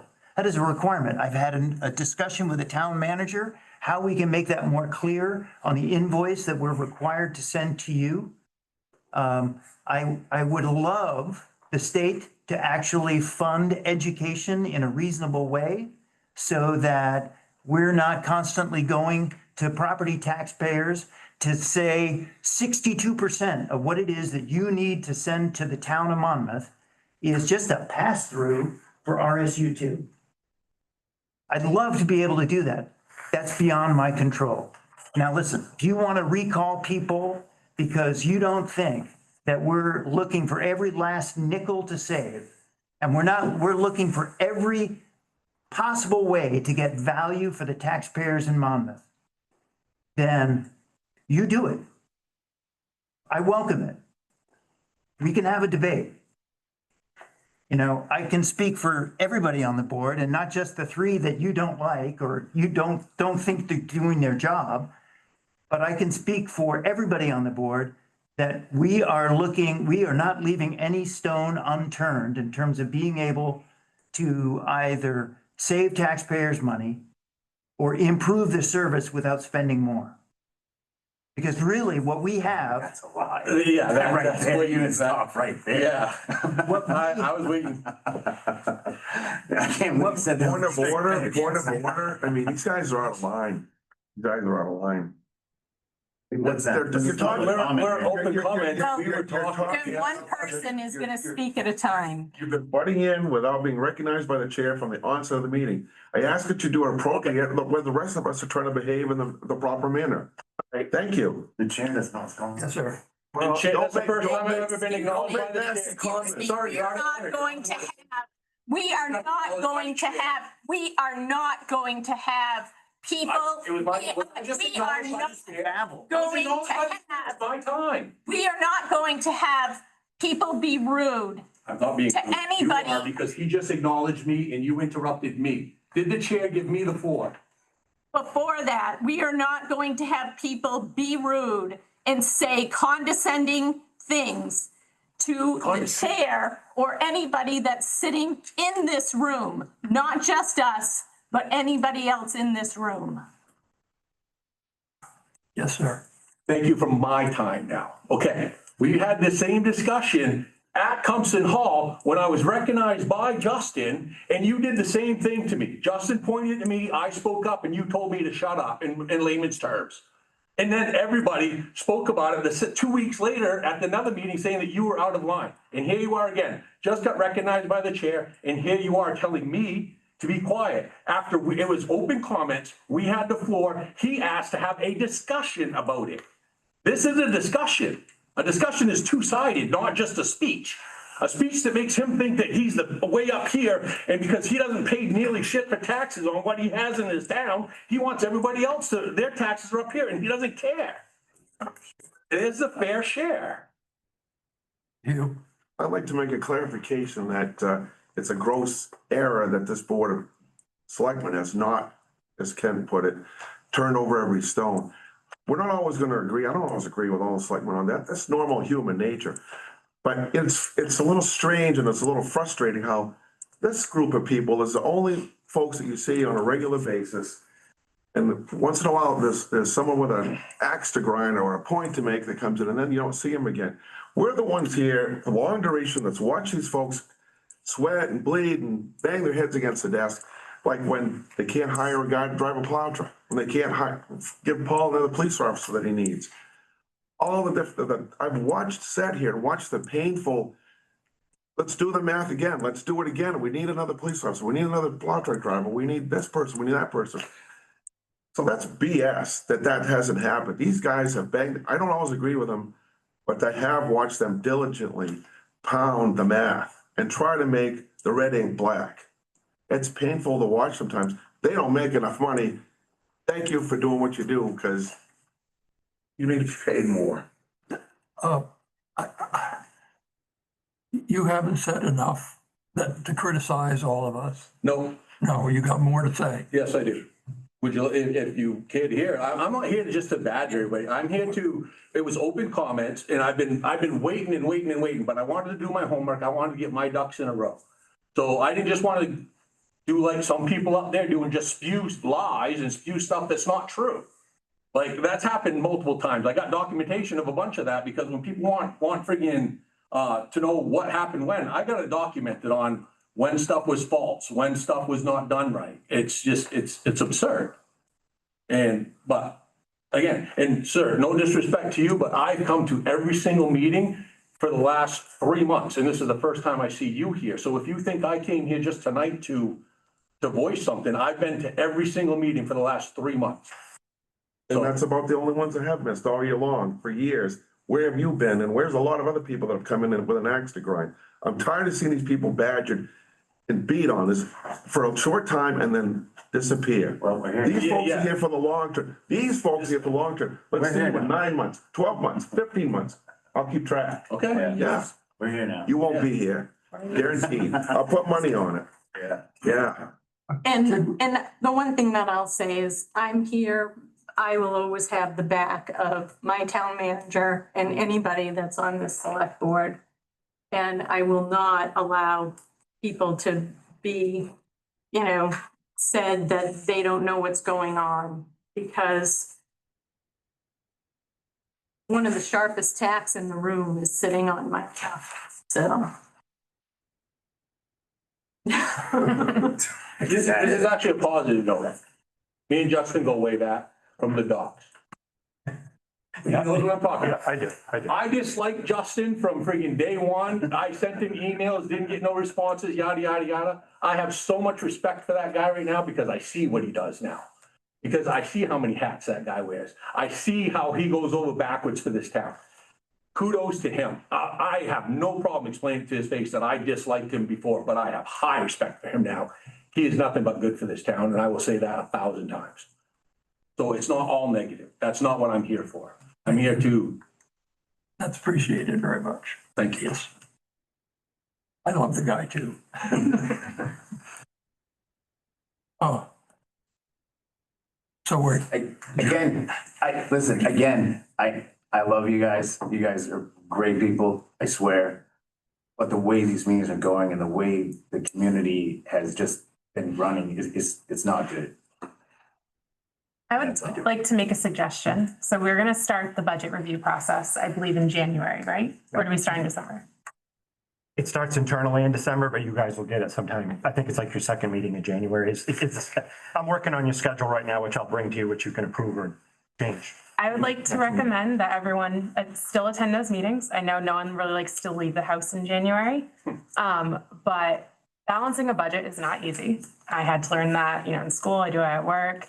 And there's a lot of moving components. And I think that if people attend those meetings, they're gonna see that there are certain costs that, while we want to contain them, are going to be difficult. It's gonna be a balancing act. So I would like everyone to attend because you can attend those. And then additionally, if you don't like the budget that's proposed, encourage people to get out and vote in June. That's the big thing, is not everyone gets out and votes. I actually have friends who have never voted in their entire life. And I'm always like, why? Do your civic duty, vote. You can't complain if you're not actually getting out there and voting. And a lot of people like to. So that's my suggestion, is that, if you want to have a bigger input, attend those meetings and get other people to attend them. Because, if we're saying, this makes sense to add to the budget, but the town disagrees, we won't know if you're not there to tell us that you disagree. That's just my 2 cents on that. Yes, sir. I hate to call you. You said it was 20% today is from you guys. At Thompson Hall, they said it was 30%. 20, 25, 30% of $10 million is a lot of money. It is, yeah. So if that's the part that you guys can control, is that 20 to 30%, and that's all you can control, that's fine. I get that.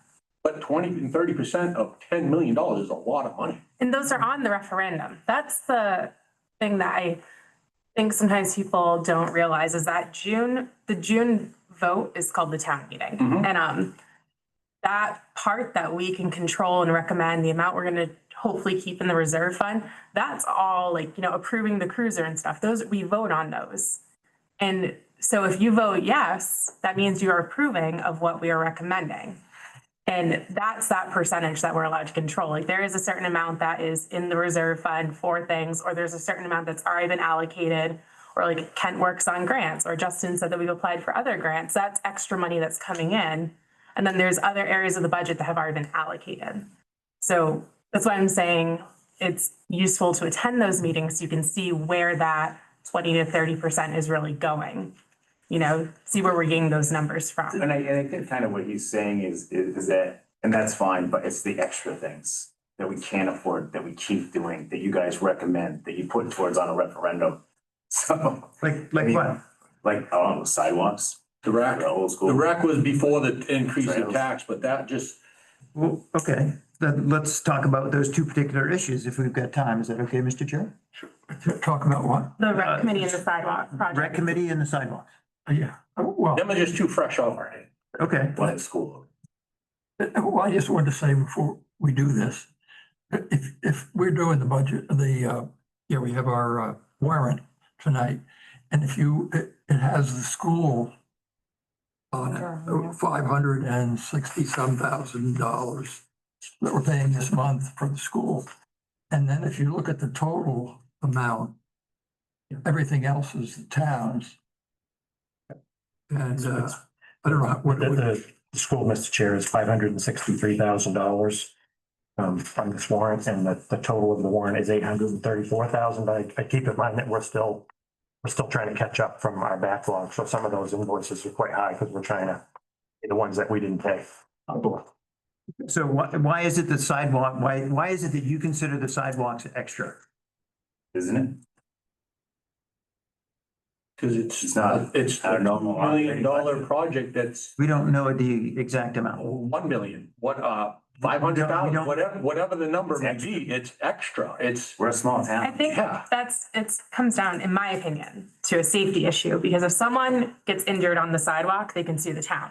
And Even if the sidewalk. if is they in sue condition, large enough- They do the same thing. yeah, but if it's falling apart, they're more likely to sue, they can take photos and be like, it was in ill repair. So I mentioned this last week, we've got sidewalks that are disappearing into grass.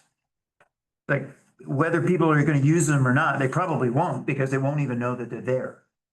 Right? Yards are growing over the sidewalks. These sidewalks have been created, I believe, in the 1970s. They've outlived their useful life. They have telephone poles in the middle of them. People who are mobility impaired, who are in a wheelchair, cannot use the sidewalks. If they're gonna be down the street, then they're gonna be in the street. Visit zone.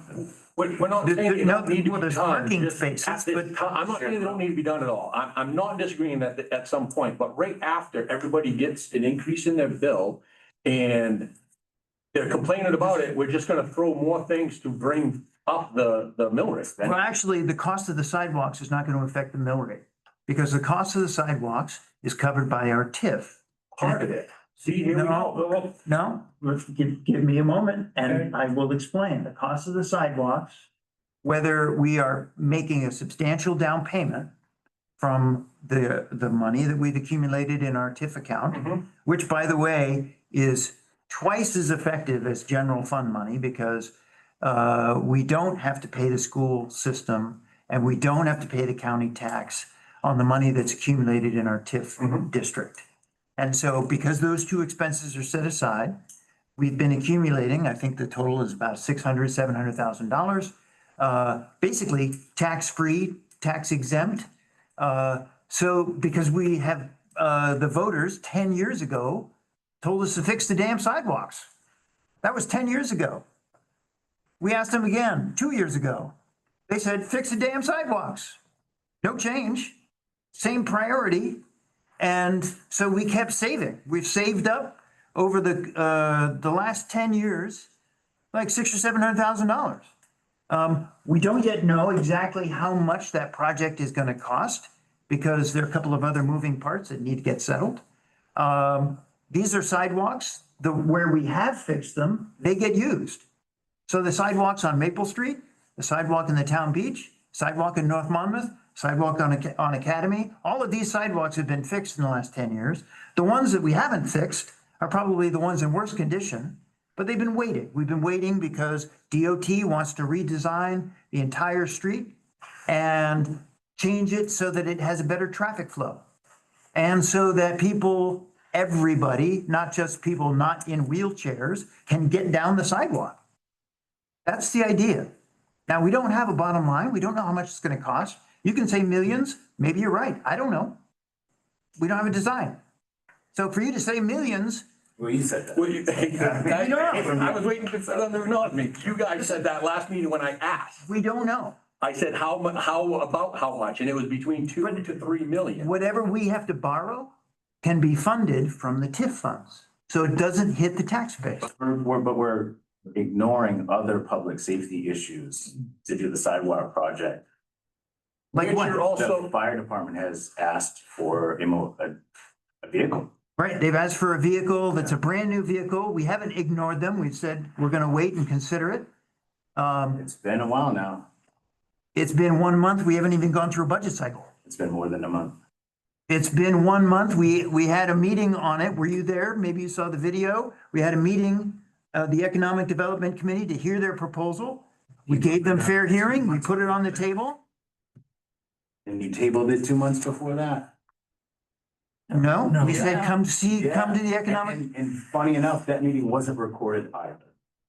which meeting?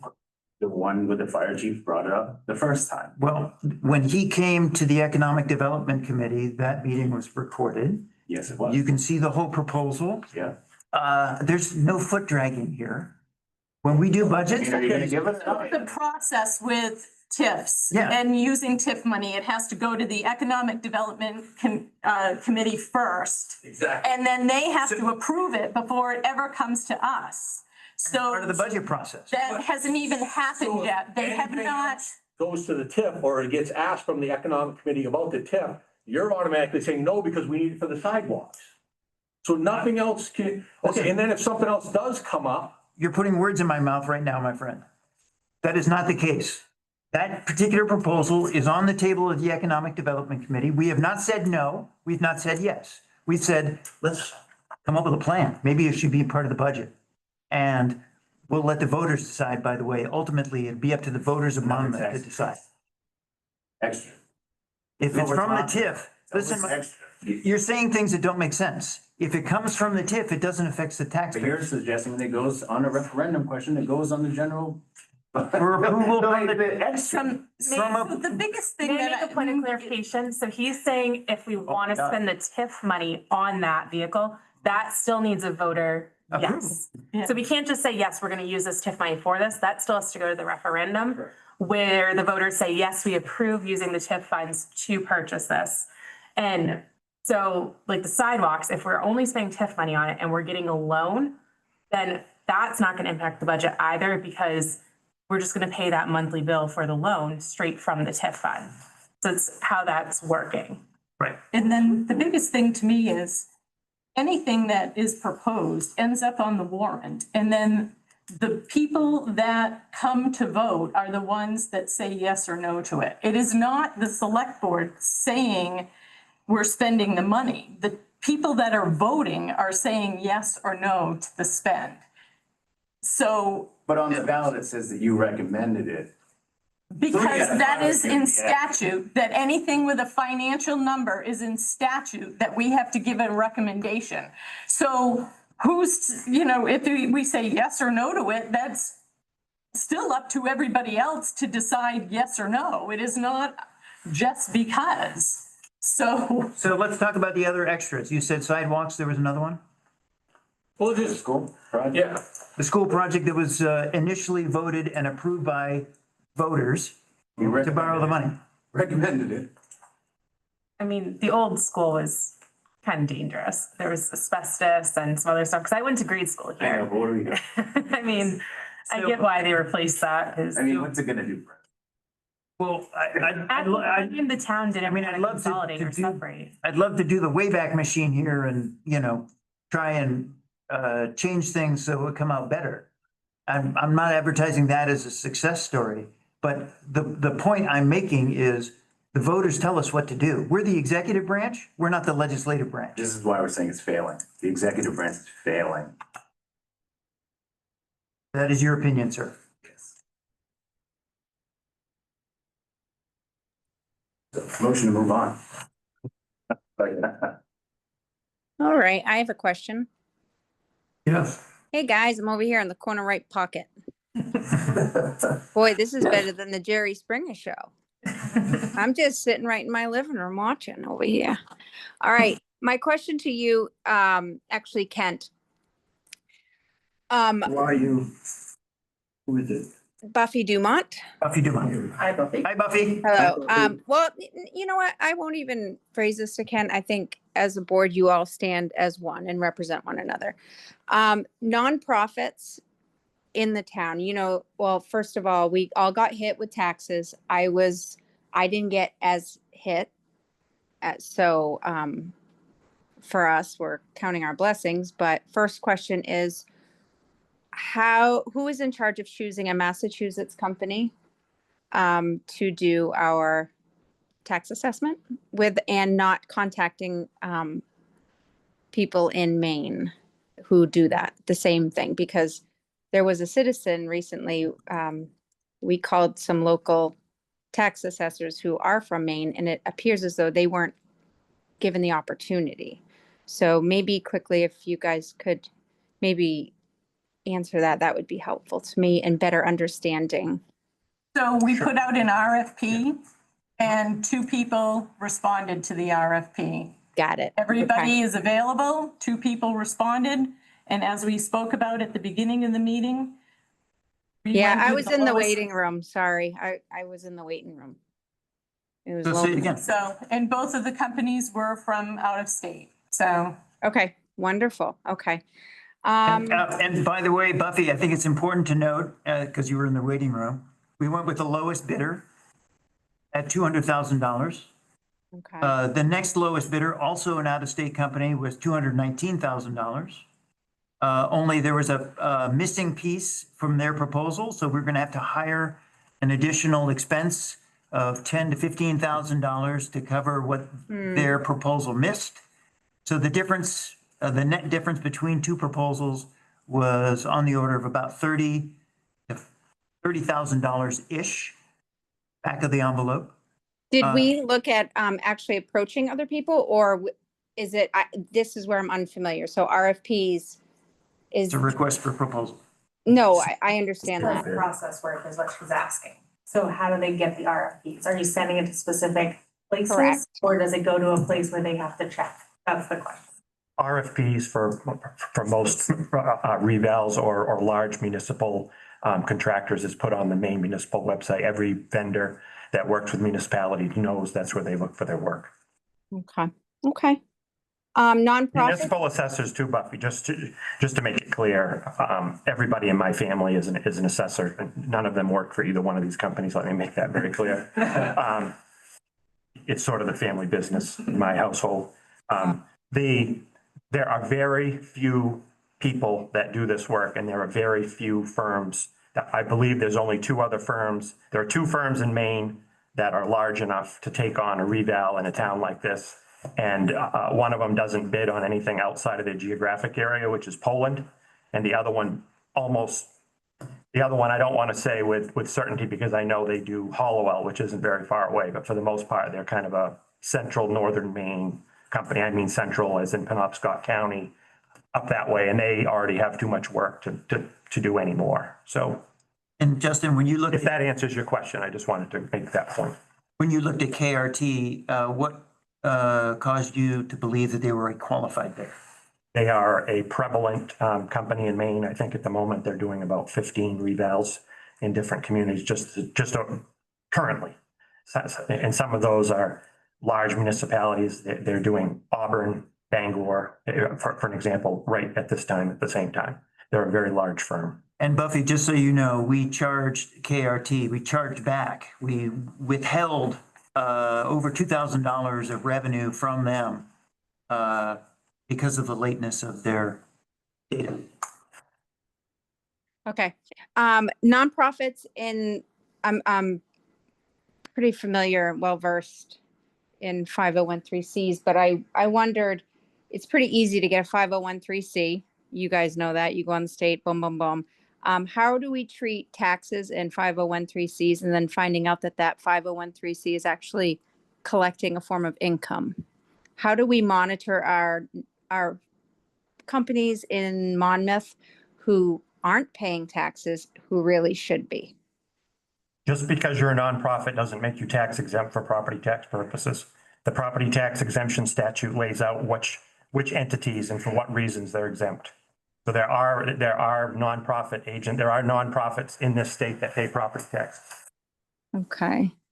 Property tax exemptions are things like charitable benevolence. So just because you're a 501(c)(3), you'd have to prove that your activities are charitable and benevolent and they benefit the taxpayers in the municipality in which you're in. The other exemptions are very specific. They say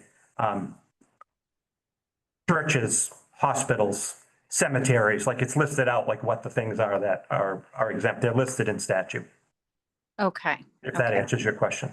Yeah, it does. I think that, Ken, you see it all the time. All the citizens who don't come to these meetings, probably, maybe you should clear the air and the anger, I think, that a lot of citizens are feeling with the One Sustainable Island. I keep and continuously keep seeing that. And I keep seeing that it is a nonprofit where you are Airbnb-ing. And could you please resolve this in our minds? Because nobody knows if you do or do not pay taxes. But I think the town deserves to know if the selectman, the home that he's Airbnb-ing and possibly not, or yes, is paying taxes on his island, and which is waterfront property. I'd be happy to answer the question. We've paid 100% of property taxes. We've never asked for an exemption, even though it's a 501(c)(3, it might be possible. We've never asked for an exemption from property taxes in my business. We've never challenged an assessment by the town. The town sends me a bill, the business pays the bill. It's that simple. And we do that despite being open to the public sunrise to sunset. We do that despite not having access to the property for 3 or 4 months a year because it's an island. Can't get there. We do that despite being of service to the lake community in about a dozen different ways. Ranging from for free positioning navigation buoys throughout Annabescook Lake, ranging from recruiting volunteers to do that, ranging from allowing public access sunrise to sunset. We clean people's bathrooms. We have public bathrooms so people have a place to go when they're on Annabescook Lake, and we clean them for them.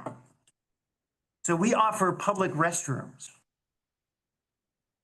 Let's see, we also have done about, well, this season, we did about 4 rescues on the lake. People moving down boat, people ran out of gas, people lost their kid, had to find somebody to go get them.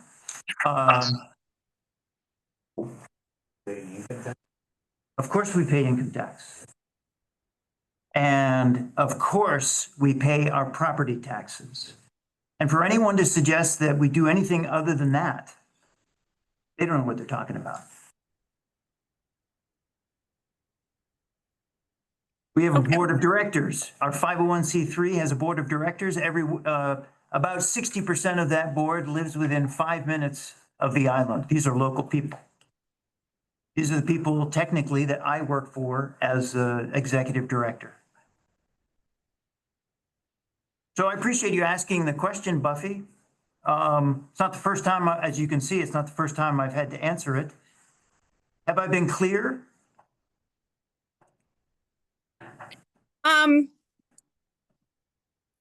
I think that I can't, I don't necessarily think that what you're, I'm just wondering if you're paying, and we are all wondering if you're paying full value on your taxes on that waterfront, whether you can get to it or not. Cause I'm used to selling real estate. I know that these little islands go for millions of dollars. Okay. So we all want to know and make sure and do due diligence that our selectmen are paying their fare of taxes, what they should, regardless if they're cleaning somebody's toilets or not, or accessing it by boat or anything. Honestly, that it's still property in Maine, however it services or required to service or chooses to service the community. Well, I appreciate your asking the question, and if you'd like to double check the evaluation of the property, you're welcome to have that conversation with the assessor. I can tell you, and I'm saying this on public record, so you've got plenty of evidence to check me. We have never challenged an assessment. We have never asked for an abatement. We've never asked anybody to change the valuation. It is what it is. And we could, as a 501c3 status, we could ask for that. We could ask for an abatement. We have a 501c3 down the road here that bought the old Cottrell School. And as part of the deal, they asked for an abatement because there were some repairs they had to make when they took over the school, right? When they bought it from the town. So we've not. I don't understand what the objection is. I understand people want to know that I'm doing what I'm supposed to do as a taxpayer. Well, Where's the beef? Where's Buffy? Where's the beef? I think your island's not valued accordingly to everybody else's waterfront property, I think is what it is. Well, is this the proper place to be talking this stuff? I know.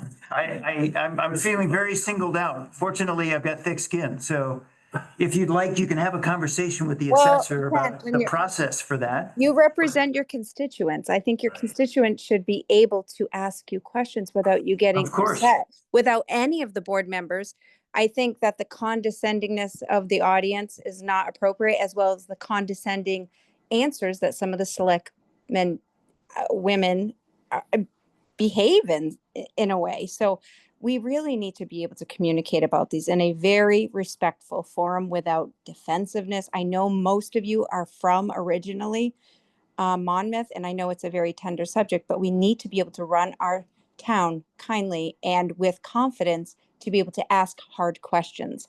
And that's why you were voted in that role, is to be able to answer hard questions. It is a requirement. And if you can't, whether it's appropriate or not, when is an appropriate time? When is it, guys? We got this meeting. We should take full advantage of it in a very kind, prosperous way, having a nice conversation. It doesn't need to get ugly. It just needs to be bold and respectful.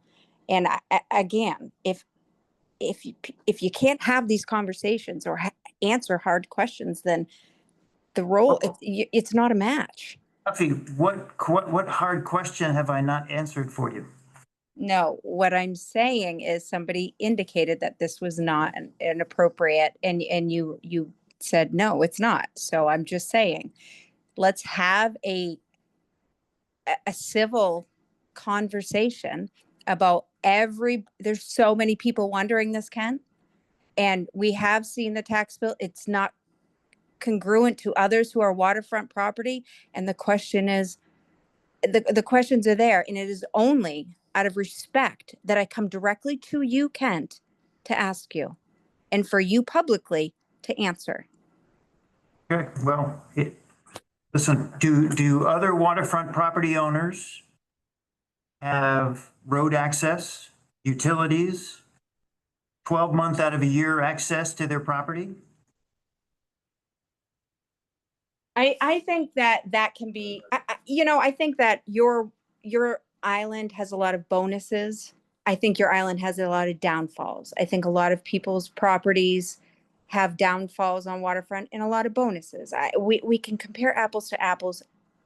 It's not important. What's important is the fact that you got water views, we get taxed on water views. You got waterfront, we get taxed on waterfront. You got rental properties on a property, you get taxed on those rental properties. Little Miss Peggy Sue down the road gets an in-law apartment downstairs. She's going to rent it out. She's going to get taxed on that because that is an in-law apartment. It's got to be fair across the board. And we're just asking boldly to you publicly for you to answer. And you did. And I thank you very much. Happy to have that conversation. We get on with our business. Sure. Taking all this stuff from you guys.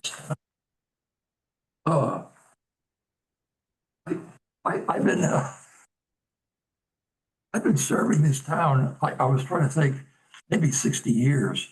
As a school teacher and a police officer and a EMT on the rescue and then a select board member and plus I'm on a bunch of boards, like I'm on the EDC and on the building committee here and a friend that comes to the library and backpack program and Larry Dexter Wilson and Cobbessy Watershed and trustee of Compson Hall.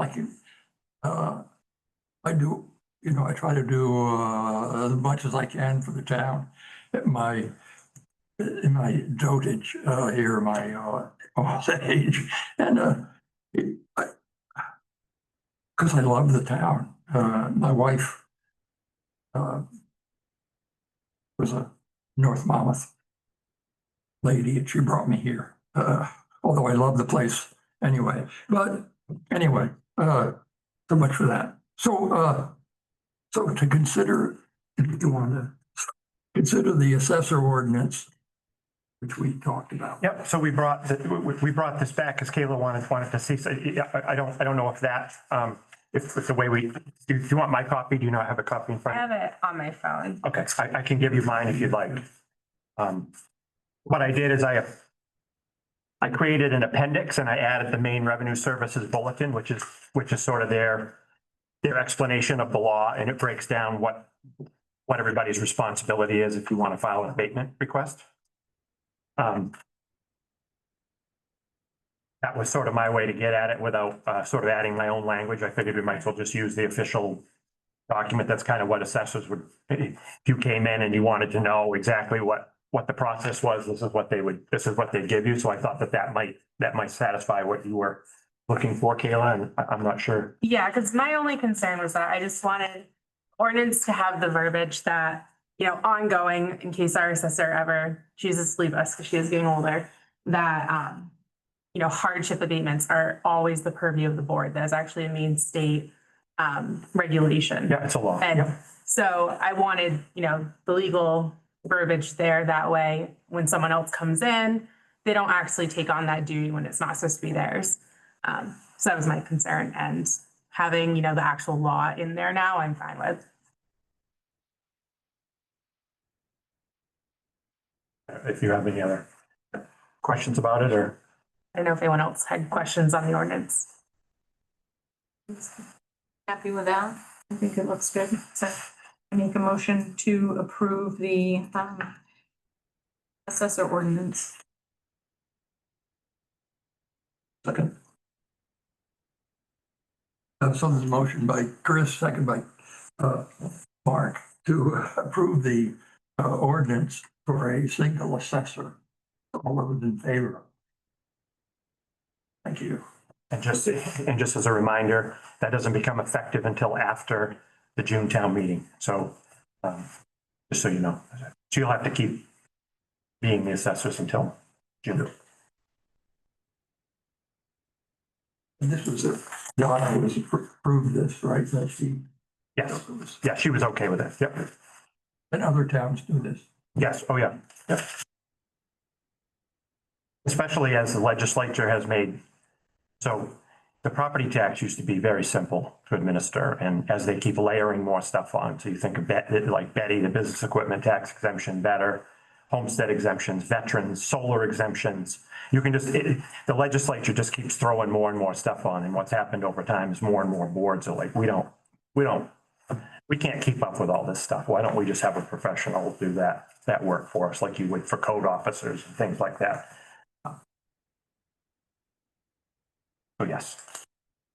Yeah, there were the exemptions on this thing down here where Yeah, there's a lot of them. a lot of stuff. Yep. Okay, then to consider a warrant to hold a special town meeting on November 24th. Okay, so this is in response to actually a valid criticism of, I made a mistake in the verbiage. I used the wrong word in the question. So the effective, so what you did at the last town meeting inadvertently was we extended out the interest delay 60 days from the commitment date. It should have been from the due date that was set. 60 days from the commitment date would make interest start accumulating at the end of this month. So in order to fulfill what was told to everybody, this has to be fixed. So we're going to have to, yet again, and I apologize, we're going to have a special town meeting to change the word commitment to due date, so that we can fulfill what the intent was, which is that the interest won't accumulate until December 31st. That was your intent in your motion, correct? So this is on me. This is my mistake. I apologize. But that's all I can. And to clarify, the special town meeting will be held here Yes, on Monday. the 24th. Yeah, I believe there's a conflict that comes to home. Yeah.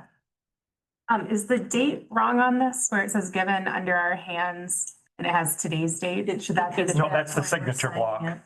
That signs it. That's the signature Okay. date. So then we can give it to chief and he can post it. And who will be the moderator?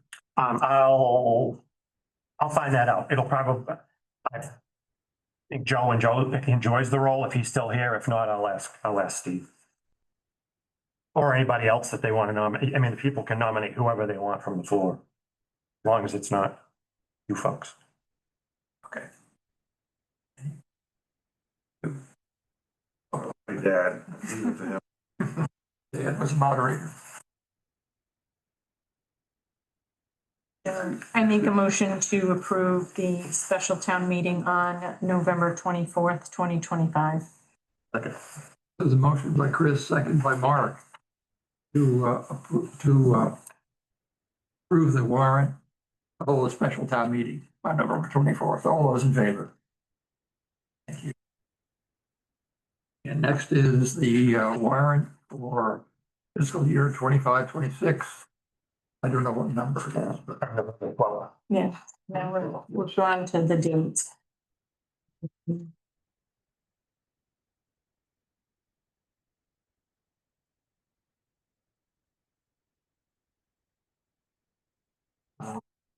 Amazon Capital Services, that's stuff we purchase from Amazon, anything from toilet paper to cleaning supplies, things like that. $2,040. Androscoggin Bank. Debt payment on the 22 sidewalk plow, $13,220. Bedard Excavation, $185,000. That's the bridge replacement on Wilson Pond Road. Blue Rock Earthworks. Materials transport for the transfer station, $2,480. Calderwood Engineering, that's the dam work for Annabessa. The hydrological study, $9,745. Dennis K. Burke, gasoline, $1,745. Drummond and Woodsum, several months of legal services, $4,004. Jack Sign Shop, $1,760.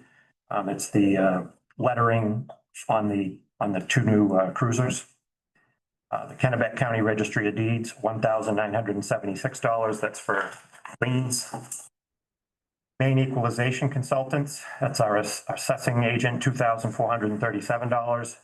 Maine Technology Group, that's our IT vendor. This is for basically the whole year thus far, $10,982. New England Salt Company, salt, $5,226. Northeast Energy Apparatus, pump tests on the fire trucks, $1,168. Isabel, our planner, $1,050.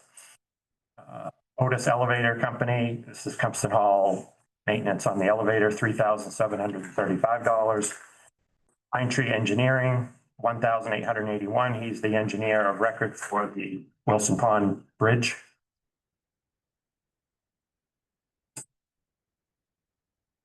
RSU two, $563, what did I say? Dollars. $563,369. State of Maine Bureau of Motor Vehicles, $8,706. Or a grand total of $834,718.75.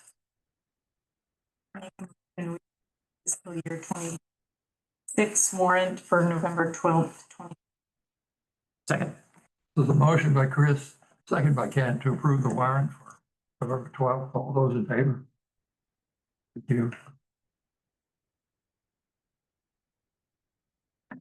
Ready for a motion to adjourn? Yeah. I make a motion to adjourn. I'll second that. Thank you.